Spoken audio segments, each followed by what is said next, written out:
Welcome everyone, it's the Crypto Lark, and today in the token tank we have got Celer Network discussing their off-chain scaling solutions and what that means for the blockchains they want to work with.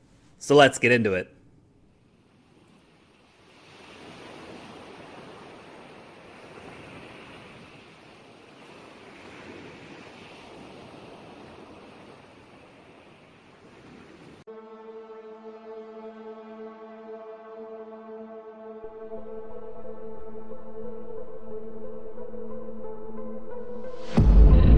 Welcome to another episode of the Token Tank. I'm Blockchain Brad, and today here at the Token Tank we invite prominent blockchain projects and startups to inform and explain exactly what they stand for. Our panelists today, our expert panelists, are focused solely and wholly on asking key questions, and the reason why is so that you, the valued crypto community, can essentially make informed crypto calls. Now today our expert panelists include none other than Crypto Candor, the leading lady to really provide candid conversations in crypto.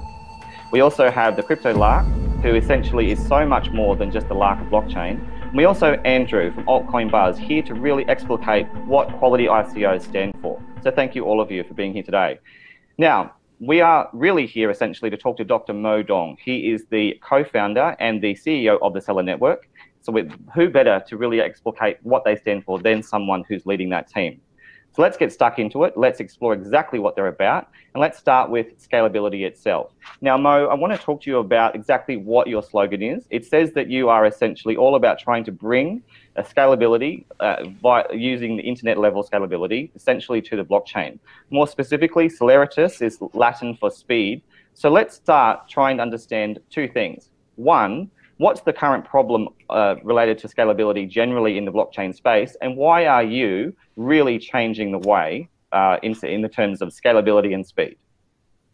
That is a great question, and I'm glad to be here. I'm really honored to have all the panelists here with me. On the scalability side, I think the scalability problem is a very apparent problem these days, or challenge in the blockchain space, because what scalability stands for is how fast the blockchain can process transactions, and what is latency for blockchain to process a single transaction. Both of these parts is very slow in today's blockchain technology platforms. And the reason scalability is so important is because scalability translates directly to usability. If the blockchain is actually not usable, then there's no need to even talk about security. There is no need to talk about privacy. There's no need to talk about any of this. So scalability, I think, is the single most important problem or challenge that we face to the blockchain to actually bring mass adoption to blockchain. And for Celer, our slogan is bring internet scale to blockchain. What do we mean by that is that we are trying to bring the same level of scalability people are already familiar with when they're using daily internet applications, or like you're browsing Amazon or Google, this kind of interactiveness and this kind of a fluent user experience to the blockchain application. So that's what we are bringing to the table. And the key differentiator of Celer is not a public blockchain. It is an off-chain operating network that is operating on top of many different blockchains to accelerate them all. From a very high level, Celer is like a kind of a operating system with a focus on scalability for the entire blockchain ecosystem. Sure, and we really appreciate that. So, Lark, what were you thinking in terms of extrapolating on that kind of concept of scalability? Yeah, well, I've been thinking a lot about the ideas of off-chain scaling solutions recently, and obviously it's such a hot topic right now with the Lightning Network being slowly implemented on Bitcoin, and the exploration of the Raiden Network and Trinity on Neo and all these different solutions. And yet we do see blockchains which are scaling on-chain. Now, are you worried that this is going to still be a relevant solution if we see projects like EOS becoming more prominent, where they have 50,000 transactions plus happening on chain? Yeah, great question. So I think to answer that question, the real question behind that, I think you're asking, is essentially how scalable a blockchain actually needs to be, right? So what is like our final target? We have been talking about we need to be scalable, we need to process this many transactions, but what is that exactly that number? right? So if it is like on the Visa level, let's say 20,000 transactions per second, then maybe some other kind of a more centralized consensus algorithm can take us there. But is Visa really the blockchain's target? I think it is not, right? So Visa or what we should be targeting at is not, first of all, not just value transfer, but we should be targeting to bring all human economic activity to blockchain using this kind of a smart contract application and smart contract platforms. So this is like our final target of making the value flow as fluid as as information today. So that should be our final goal. Now, to realize that final goal, the amount of transaction we need to bring to blockchain can be tens of millions or even hundreds of millions. Now, if we're trying to put that number onto the blockchain, the layer one solution or like the fundamental change of consensus will have an upper limit for that. Because for any kind of a consensus algorithm change, or what people call like improvement on the layer one protocol, you're always still maintaining a decentralized system. You still have like multiple servers, you need to reach consensus among all of them. And there's this inherent communication overhead, and there's a theory you can prove that, okay, even with sharding, you cannot just have too many shards, because the more shard you have, it's actually giving you diminishing return. So the return curve looks like kind of like this. You grow pretty quickly, and then you kind of flat out, and then the improvement kind of diminishes. So that's where like the layer two scalability solution has to come in, where like there is no global consensus process involved. Sure, but just to reiterate what Lark was saying though, Mo, what we were trying to understand more so is, let's do the comparative analysis of the on-chain versus the off-chain, in the sense that the TPS or on-chain can really scale now, and you are professing to be not only a non-blockchain project, you're an architecture by design, but we want to know why off-chain TPS, why off-chain scaling matters. Yeah, so off-chain scaling matters in two fronts, right? So from a short-term view, it's probably the fastest go-to-market route. It gives you the quickest. Nowadays, like recently, we see all this like market turbulence and things are like dropping out. The reason that behind this is like people are not seeing real adoptions, right? So we saw a lot of promises last year, but these promises didn't turn into truth or didn't turn into facts this year, especially we're approaching the end of this year. Right, so the off-chain solution can have the simplicity or can have the capability to let DApps go to market really fast. So that is kind of like the short-term value. And from the long-term point of view, as I mentioned, like comparing to the layer one blockchain solution, layer two or off-chain solution has the native fundamental advantage of not incurring this global consensus process. And therefore, it's truly horizontally scalable. It's basically the more node joins this off-chain network, the more scalable or more transaction in the process.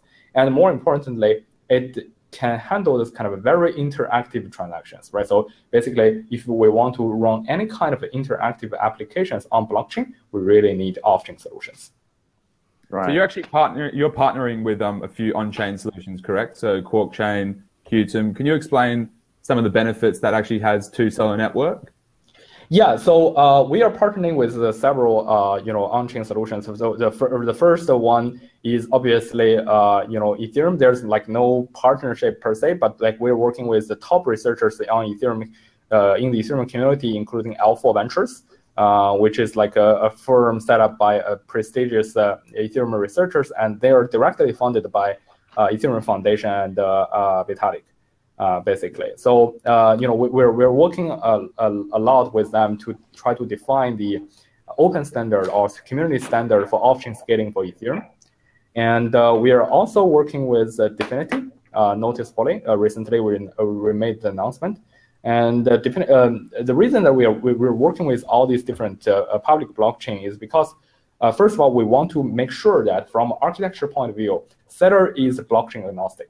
Right, Celer is this layer that can be, it's just like an operating system can be installed on a different brand of computers or different kind of hardwares.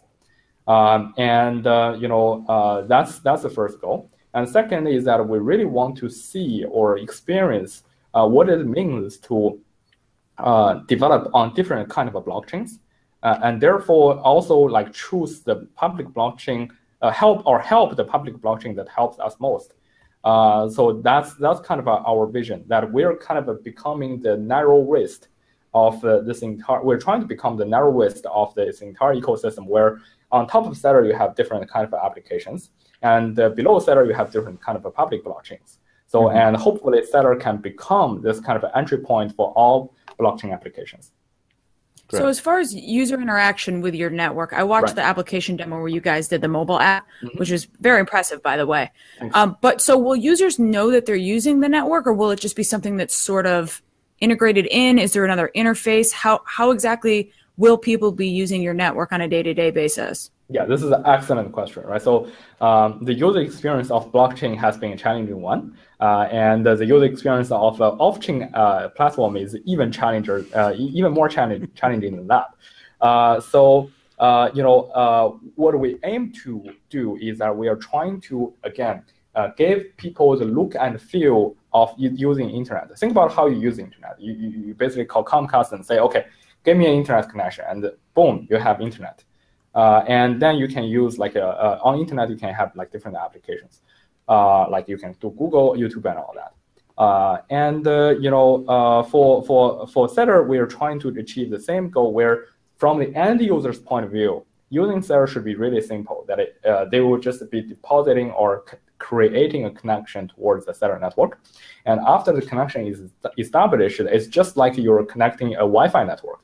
And you can kind of use different kind of Celer application on top of that. And we are updating. Speaking of the demo, we are updating the demo pretty quick soon, and we're releasing a new version of a user application where we have open beta in early October. I want to follow up a little bit on what Andrew was kind of skirting around. I want to actually jump into this a little bit more now.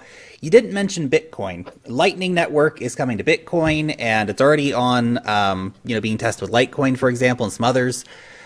Do you see that as big competition? Why are you not targeting Bitcoin, the biggest cryptocurrency out there currently, of course? And do you see Lightning Network as potentially being serious competition or invalidating what you do? Yeah, great question.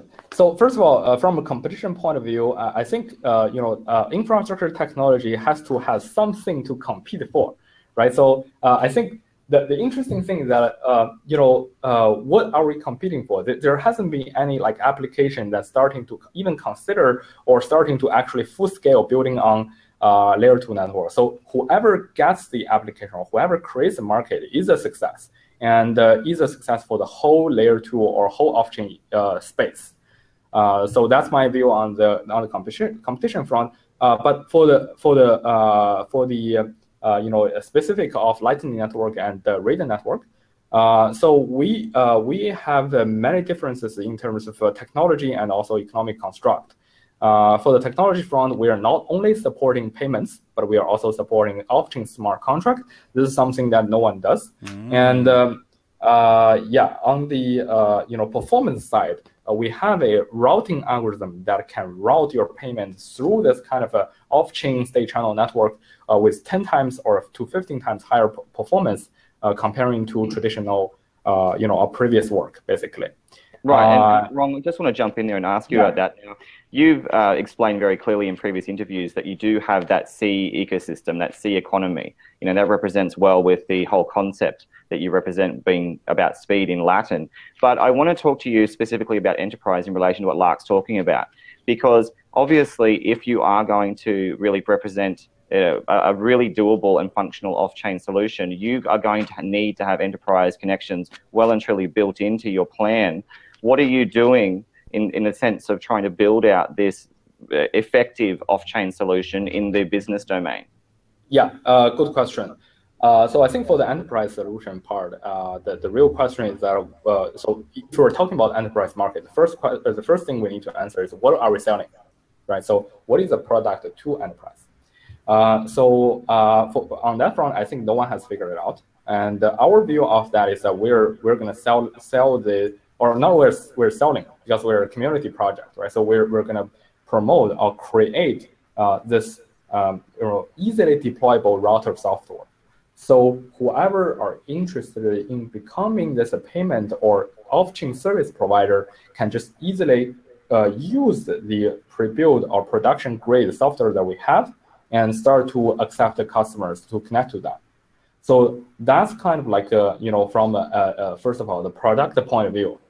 Now, the second point of view is like, now we have a product, we need to reach these customers or reach these enterprises. We need to have channels, right? So for the channel part, we are recently doing a lot of business development, talking with different payment providers and different major project owners to try to create this cadence of adoption. But currently, it's a little bit early for me to name names. But you should be seeing some. We don't mind if you do want to name names now. We'd appreciate it if you did drop some in. Yeah. Don't worry about those non-disclosure agreements. You'll be fine. That's right. Yeah. Excellent. Sure. And I just wanted to clarify one thing too. Are you planning to have Celer Network running on top of Bitcoin? In the long term, yes. But it won't be an initial. Initially, you're going to be Ethereum, Qtum, I suppose any others that might be interoperable, but in Quarkchain. Yeah, so we currently already Dfinity. Support Ethereum and Dfinity. Right. And yeah, we're building out more support for our public blockchain partners. And we have a very good lineup of public blockchain partners as the names you mentioned. Right. Would you mind explaining some of the purposes of the actual token within your ecosystem? Absolutely. So people has now finally, after this kind of a bearish market, start to think what is a crypto economics model that actually makes sense. Right. So does a payment or medium payment token actually make sense, or it's something else? So for Celer, we are the first project to actually look into the crypto economic challenges in the layer 2 network, and we identified the two. One is called scalability versus the liquidity trade-off. That is, you need to inject a lot of liquidity into your network so you can actually start to become a very scalable and deliver transaction efficiently, especially for these payment service providers or off-chain service providers.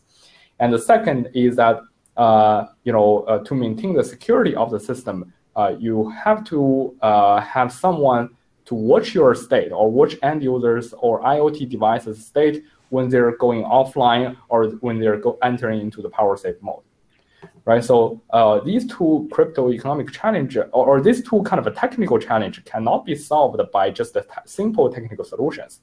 And the beautiful thing about blockchain is that now you can introduce the economic incentive into this technical problem and try to incentivize people to, solve that in a decentralized way.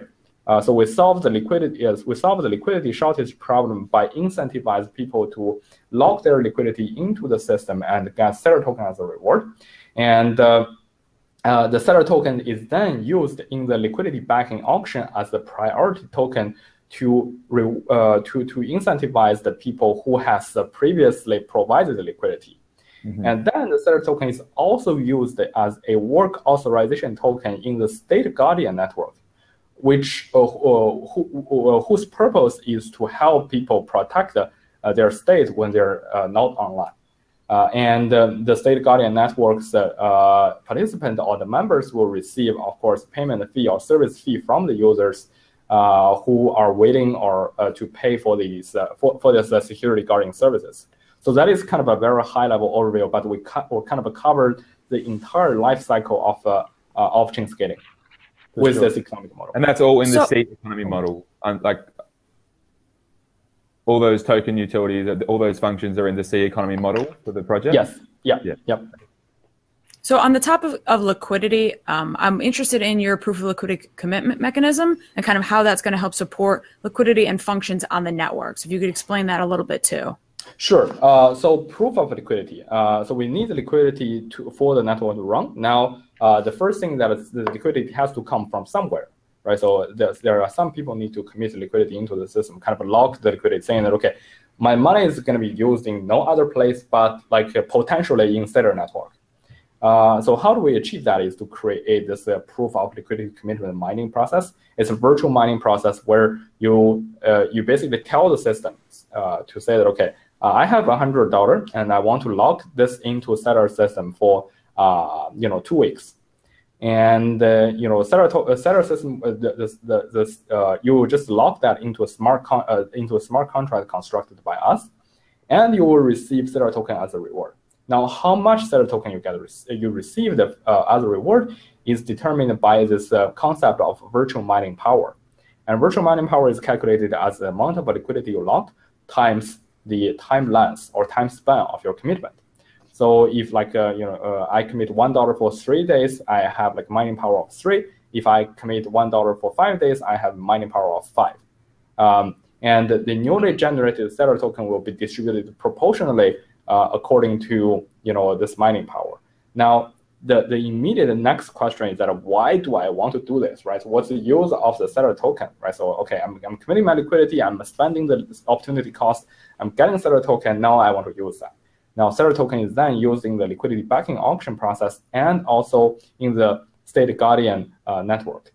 So that's kind of complete the circle. You get the Celer token as a reward for your liquidity contribution or liquidity stability contribution, and then you use that in some other processes in the system. I was also curious, how much is actually going to cost me to use the Celer network?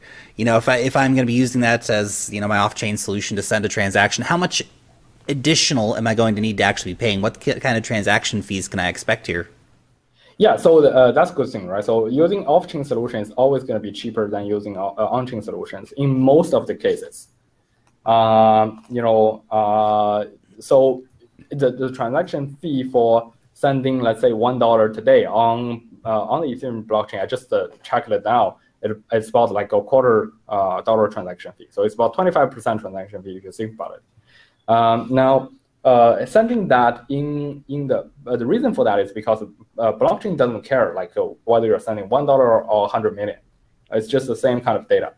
But for off-chain solutions, especially for relatively small and fluid payments or value transactions or like state transitions, small state transitions for each of the steps that we're executing a smart contract, the charge can be really, really low. It's not because, again, it's fundamentally it's not incurring the entire global consensus process. Mm-hmm. It's just incurring the processing power or processing cost of the off-chain service provider, the involved off-chain service providers.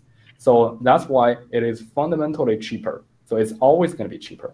My projection is going to be like it's probably around at least 1 to 2 orders of magnitude cheaper, which is like about maybe 100 times cheaper than on-chain solutions. And if we will those? Sorry, go ahead. If we see a situation where we have massive demand on the actual blockchain, so let's say it's Ethereum, right, and there's 10 ICOs happening today, and there's all these transactions trying to be pushed through. And I understand this is off-chain, but at some point, those value transfers do need to be written back onto the Ethereum blockchain. So that's right. Can you still guarantee the low fees in times of very high network fees of the blockchains that you're sort of off-chaining on top of? Yeah, so I think this is also a very deep question that involves a pretty convoluted answer. If we can keep it short though, as best as you can. Just I'll keep it short. So a big question. The question is basically, okay, so what happens if we need to settle this back on chain? Hopefully, the settling it back on chain is not that often, because in most of the cases, or majority of the transaction is still entirely off chain. Now, there's a risk that people have been saying that, okay, what happens if like this entire world is just trying to settle the transactions or settle off-chain transactions all together on the blockchain? It's kind of a black swan event, but we should be preparing for that. Happened in December to Bitcoin, right? No, right. Yeah. Right. So for that, what we should there are various ways to mitigate that, and sometimes it involves help from the layer 1 blockchain to notify or to be aware that, okay, this network is really congested. So, when you're settling this, I'm automatically giving you a longer timeout or stuff like that. So it kind of smooths out or trying to load balance or trying to absorb the flash load or flash crowd of this processing power. And that is why we are kind of collaborating also with some of the emerging blockchains, because for them, changing the protocol is really easy. So we can kind of make the layer 1 work for layer 2 more. So usually after transaction speeds, transaction fees, the next question people, or at least the community always see, is security. That's always a big one. So what are you guys doing to ensure security and privacy within the network? Right, so I will answer the privacy part because that's easy. For privacy, off-chain solution is always strictly better than on-chain solution, because for on-chain solutions, everyone sees your transaction. Literally everyone sees your transaction. But for on-chain solutions, there are various ways to, obfuscate it. Even without any obfuscation, only a very limited part of the network sees your transaction. After your transaction is done, the intermediary step is just completely destroyed. Let's say you're playing a chess and betting on chess game's result. In the end of the chess game, from the blockchain point of view, it seems that you just transfer each other some money. But in the middle, a lot of things happen. You play the chess, you make this move, you make that move, and stuff like that. So the privacy is definitely better. Now, about security. Any kind of off-chain solutions, the security is always anchored back to the underlying blockchain. The reason that this off-chain thing is always secure is that we treat this underlying blockchain not as a processing engine, but as the supreme court, right? So it's like, we kind of deposit money onto this blockchain as our security bond.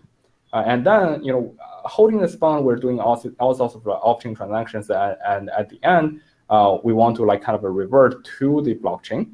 And that's the time, if someone is trying to be malicious and trying to game the system, the other guy will catch it and try to go to the on-chain smart contract to start to having a dispute process and to submit a fraud proof. The security is therefore guaranteed. So there's no incentive for the malicious people or malicious user to actually try to game the system. Looking at the other side of things, what are the negatives of the off-chain scaling? Obviously, we've said a lot of positives about it, but in comparison to on-chain scaling and other options, what are the negatives or the challenges? Yeah, so the negative of the challenges are, the first is about the state availability, that you kind of always have to online all the time. If there's no other thing done. And the second is the liquidity. The networks has to have a lot of liquidity to let it run really smoothly. Now, these two questions, again, these two challenges are very hard to address from a pure technical point of view. That's why Celer introduced this entire economic stack targeted to kind of smooth out the trade-offs brought by the layer 2 solution. Right, and on that note also, Mo, what about finality as well? Because you've mentioned this before. Obviously, the consensus algorithms of the on-chain, they have finality built into them often. It's different with you. Can you talk us through the inherent risks of finality? Oh, so yeah, so I think so for on-chain solutions, the finality is so currently we don't have finality. Right. So there is no blockchain has finality anywhere. Casper is trying to introduce that. Basically a proof of stake on Ethereum is trying to introduce the concept of finality. But the off-chain solutions of finality is always going to be on the same level or strictly better than the on-chain finality. So take the example of payment channel like Lightning, Iridium, or even for Celer's initial implementation, generalized state channels. These underlying technology has instant finality. So whenever a transaction is done on this network, the finality is instant. There's no way to have you to revert back. So I guess, yeah. Sure. So I wanted to ask you on that note, and I'm sorry for interrupting, but no problem. Yeah. The thing I wanted to ask and allude to in this discussion about risks is sort of flipping that back again. Mm-hmm. Is it fair to say that you, by incorporating and being interoperable with on-chain solutions, does it make those on-chain blockchains more efficient and more productive and just overall better performers? Yes, yes, that's absolutely true, and we're helping the underlying blockchain every way we can. Right. Mo, do you think that you're too early? I mean, a lot of blockchains, maybe Ethereum as an exception, because it has enough network traffic going, it only has 15 transactions per second to actually be busy for every block. But in terms of the other blockchains, you're working with Quarkchain, for example, and Qtum, and Dfinity, all these different guys, no one's actually really busy enough yet to need desperately these off-chain solutions, except perhaps Bitcoin and Ethereum, who have this first mover advantage under the dinosaurs. So do you think that you're too early to the game to really be highly relevant right now in terms of providing off-chain scaling solutions, something that may not be needed for quite a few years? And if that does prove to be the case, is your business ready to withstand a couple of years of not seeing a lot of network traffic? A good question. So yeah, I think this is definitely not too early, right? So think about why some of the popular cryptocurrency game died, almost like basically died, right? So people just like feel, okay, playing anything on blockchain or doing anything on blockchain is just too painful. You have all these like D-app browsers, you have all these D-apps, but the D-apps daily active user is about 300. It's not because there aren't a lot of users using these apps. It's because I witnessed this firsthand. We're doing like user surveys and stuff. So the user look at this app and click on it and wait for 2 seconds, and the app is not responding because, of course, it's waiting for the block confirmation, right? So the user just say, okay, this app is buggy, right? So I'm deleting this entire wallet because like this wallet is probably buggy. But that's not the case, right? It's just like block confirmation time is really slow. Now, what Celer can bring is that Celer can merge this gap. Of like the traditional blockchain application, which is slow and requires the block confirmation for each and every step you make, to the point that it feels like you're interacting with a normal app of your everyday life. So I think Celer can actually help the blockchain to reach mass adoption faster. And is very much relevant technology. So Mo, just to clarify, what you're saying is that there's a need for speed for us, for all proponents of blockchain becoming real, to make it. Are you saying that we need something like you to even get to mass adoption? That's right. That's our view. Yes. I think we have time for about 3 more questions. So perhaps, Crypto Candor, would you like to continue on? Sure. So in regards to the business team, are there any expected add-ons as your current team is pretty small? On the business side or on the technical side or in general? I guess in general, probably. Yeah. So, if you check out our new website, we have expanded the team pretty significantly over the last 1 month. Now we have about like 13 people now. We still have like 3 more people coming in. And our entire headcount is around like 16 people right now. So we're expanding pretty quickly. And all the folks joining are very high-profile engineers and also, on the business side as well. Yeah, because you guys got to get some suits in there, and not just the nerds. Right. Yeah. Yeah, you have a very academic team right now. So obviously, we're thinking, are there any more business development managers? People on more of the partnership side or the sales side or the business side of things coming in, not just more engineers and tech people. So so first of all, it seems that I got a PhD, so I kind of got classified as the engineer folks as well. But I have been doing product manager and also on the business side for my previous startups also. Yeah, that was a very yeah. Yeah. But definitely we're looking for marketing hires. We're looking for product marketing. We're looking for especially building out the community for the developers. These are all key areas of our focus of hiring now. Sure. Very important. And what about ICO? I mean, let's talk about Andrew. You're the ICO guy. Yeah. Let's I wanted to ask a little bit about your $30 million hard cap, or the raising $30 million, or in this kind of bear market. How have the current market conditions been affected you? Why did you guys feel the need to raise that much money, and how's it all going currently? We have announced, we closed the contribution on July 22nd. That was for the pre-sale, is that right?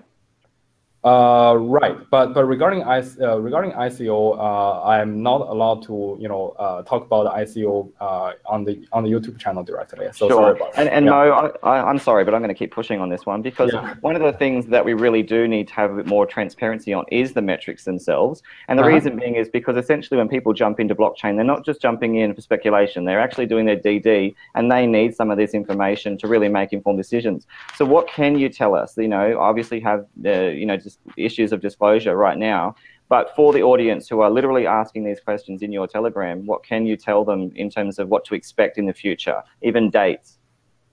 So for the dates, we all know the market currently is a little bit slow, and in terms of the exact dates and detail, when we actually announce any kind of token generation event, we will have a proper announcement of all the details about what we did, what was the past traces, right before that.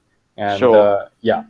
Okay, well, thank you again for trying your best to give us some information on that. Now, I want to talk to you about partnerships for the future. I want to hear more about what essentially you're doing in terms of collaborating. Again, I want to hear more about evidence of use case as well. Can you tell us some names of some people you're talking to right now that can give us confidence that you're moving in that direction?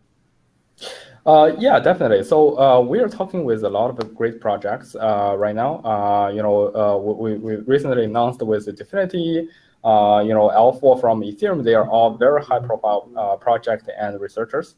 And we have already established partner with Qtum, IoTech. Sure. I'm sorry to interrupt, but I mean more moving in the traditional business sector beyond the crypto related, blockchain related enterprises. What are you doing in terms of traditional business? Right. In the traditional business, so we're talking with a few traditional gaming company, pretty big names. One of the, I would say, probably one of the top 10 gaming companies, traditional gaming companies, not blockchain gaming companies now. But we haven't reached the point that we're ready to make announcements. So the style for Celer, as you might notice, is that we don't make an announcement if we don't have any concrete thing already delivered. So for Dfinity, we have delivered the actual smart contract on Dfinity, and for the L4, we have announced a very concrete plan of working together. And now we were organizing basically a state channel researcher calls every week. So yeah. Right. Well, obviously, we could talk for hours, on this, and I appreciate your time. We have run out of time today to really explore what the Celer Network is about. I thank you once again for your time, Mo. Now, I just want to reiterate it once again. The Celer Network stands for essentially a project which is trying to bring internet-level scalability into the blockchain domain, and certainly, hopefully, for all of those who've listened today, we hope you've understood a little bit more about what they stand for. We're going to stand by now and have a conversation. We're going to discuss a little bit more about what we think personally of this discussion we've had with you today, Mo. But once again, thank you for your time, and we look forward to speaking with you in the future once again. Thank you, Thank you very much. Thank you for your guys' time. All right, bye. Bye. Bye. So now, guys, it's time to discuss what we think. What were our impressions of essentially Mo and the Celer Network? Let's have a really open discussion so that we can open up the conversation to the crypto community. So what do you guys think? So I think the biggest problem that they're going to have, or at least the biggest problem I had, is I always talk about that, I came from a non-tech background. I'm just an average person trying to kind of sift my way through all this information like everyone else. And conceptualizing that project and wrapping my head around trying to actually visualize on a day-to-day basis how I'm going to interact with it, what it looks like, what interfaces I'm going to see it in. Bitcoin, I know when I'm doing something or I'm working with the blockchain, I understand the concept. But this, to me, the hardest part for them is going to be translating it, I think, the project to a language that people understand. Yeah. And the thing is, I strongly felt throughout this, and then perhaps it was because I led the interview and I wanted just to, obviously be culpable if in fact I haven't done and elicited the right information. But I felt like we really didn't get a chance to really explore exactly what the off-chain connection is for on-chain, and also with regard to their C-stack. they have this stack solution that's really important for us to move into enterprise. Without it, it's not going to happen. And Mo perhaps really didn't articulate that well because of his background, but that's where we come in. I mean, we can perhaps translate that a bit more through these conversations at the end. But I felt like we really didn't show the stellar nature of what Celer's trying to do through some of the way it evolved, because we focus so much. They have so many good partnerships with the Quarkchain, Dfinity, and obviously I think they're looking at Qtum and Ethereum. But yeah, it's hard for the viewers to conceptualize, as Alex said, like how that's actually going to play a part and how that's actually going to benefit both parties. Like, are we actually going to be using Celer Network? Because obviously Mo did answer that, but it's going to be hard for viewers to understand, I reckon. Yeah, it's the same kind of confusion you're seeing right now with like Lightning Network around Bitcoin. People are like, I have to go open up like a state channel like WTF, and it has to be, of course, be really, really user friendly. I know they're going to push in that direction, but at the same time, we also do have, enough competition already very well established in the space. We do have Raiden already. We do have the Lightning Network, which is, and then Trinity for Neo. Nodes. Exactly. But what was really interesting and what sets for me Celer apart from them is that they have a multitude of connections with current on-chain solutions. So it's not just one, like with Lightning Network. They've already evidenced 3 or 4 in the conversation, and these are really big players like Dfinity. Yes, it has controversies with its raise, but in terms of tech, they are aligning, in my opinion anyway, with high-quality on-chain blockchains. And so for that blockchain agnostic, which is, I mean, that in itself is a pretty defining factor on why it's different, which is also kind of the hardest reason why it makes it difficult to understand, because it's like, well, all of these different chains have their individual ways to increase scaling and transaction speed or whatever, and this project's just planning to like jump on a lot of other projects and solve that problem. And the thing too, what I really like is that they aren't a blockchain as well. And that really I don't think we really sort of elicited that reality in terms of their design, because what they're trying to do is provide a very different algorithmic solution and not even do that typical consensus style that you see in the current on-chain solutions. And so for that alone, the imperative for something to address and redress some of the scaling solutions really has to happen.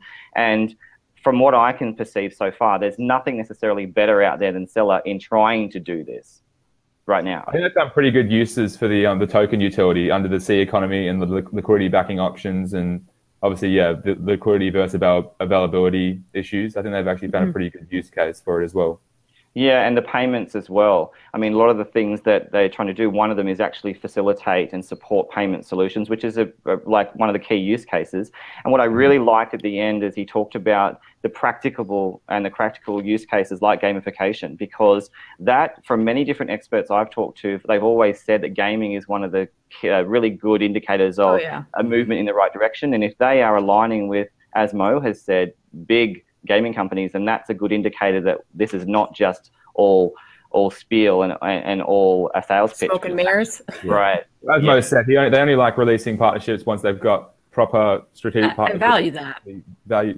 I value that like quite highly as well. It's not like we're going to make an announcement about the announcement that we're going to make for the announcement next week. It's like, I'd rather wait and have them be like, hey, look what we did, and this is absolutely happening right now, versus, hey, in 2 weeks we're going to tell you something that might happen about 3 weeks. Yeah, they're very safe. But what do you think though, Lark, about that? I mean, you do a lot of stuff in relation to PR. You are such a prominent channel. Do you think they're doing enough though in terms of PR and connecting with their audience?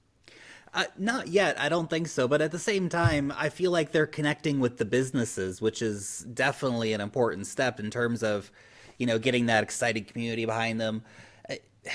It's tricky. Like, hey, we're an off-chain scaling solution. Join our community. And that's definitely tricky, especially when you do have a lot of academics who are pushing the idea, and then you've got some business people, and that's great. But I think Celer is one of those things that a lot of people are going to end up using and have no idea they're using it, much like so many of the backroom things that actually run the internet. Everyone knows what Facebook is, but nobody knows how the hell it runs. Right? Exactly. The protocols used to run it. I think Celer might end up being one of those kind of things. But at the same time, if you could invest in the infrastructure that built Facebook, I mean, just think of, and Facebook's actually a great example. We didn't even mention, I know they're talking about video games, and video games are a great example of, okay, let's imagine you get like, a 100th of a cent every time you bash an orc or something in an RPG. Well, that's great. But what about hitting a like on Facebook? That needs off-chain scaling solutions. We see that even with Steam, it's like so clunky and slow, and it's like I get disincentivized to even like upvote or comment over there on people who comment on my videos because it's so damn slow to do it. Well, you know what's funny is that even ontology, we've talked about this in the past, but if you go and ask even most of the speakers who've done their DD on ontology, that in itself is a very confusing and very difficult to understand platform and architecture. And this is kind of in that same vein. So perhaps one of the things they need to do more of this PR, more of these robust discussions about and unpacking parts of them in bite-sized chunks. But I did want to ask you guys this as perhaps one last question as a wrap-up.